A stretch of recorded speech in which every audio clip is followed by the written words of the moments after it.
In this guide, I'm going to show you how you could fix it when your internet isn't working properly on any Roku device. If you're dealing with lag, buffering, or apps just not loading, all of this should help as well. Before we do get to this guide though, make sure to like the video and subscribe to the channel with all notifications on. It really does help the channel and lets us know that you want more content like this. We'd greatly appreciate it. And if at any point throughout this guide you did have any questions, just ask them down in the comment section below and we could help you out further. I'm going to be doing my best to reply to every single comment down there. First things first, go ahead and scroll down or up on the left-hand sidebar until you see your settings, and from here go into network and then specifically the about tab right here. This is going to allow you to check your signal strength. If it says good or excellent, you're probably fine. If it says weak or poor, your Roku may be too far from your router. Try moving your Roku a little bit closer or consider using a wired Ethernet connection with a compatible adapter for a more stable experience. Honestly, one of the best upgrades you can make for any Roku or Fire Stick is switching to a wired connection. But while you're still in this section, I recommend hitting check connection, and it's going to run a speed and connection test to make sure everything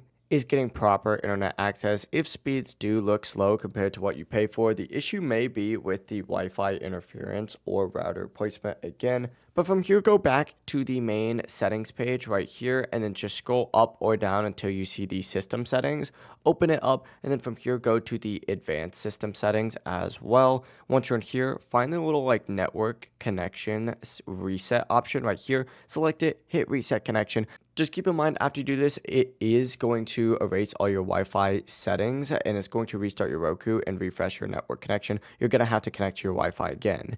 If you are still having any issues, try power cycling your router by unplugging the router for about 30 to 60 seconds and then plugging it back in. This often will fix slow speeds or connection drops. But once again, if you want the best performance possible, try using that wired Ethernet adapter on your Roku because it'll help so much. But hopefully these troubleshooting tips did help you fix your Roku internet issues. If they did, make sure to like the video and subscribe to the channel with all notifications on. It really does help the channel and lets us know that you want more content like this. We'd greatly appreciate it. And if at any point throughout this guide you did have any questions, just ask them down in the comment section below and we can help you out further. Have a great rest of your day though.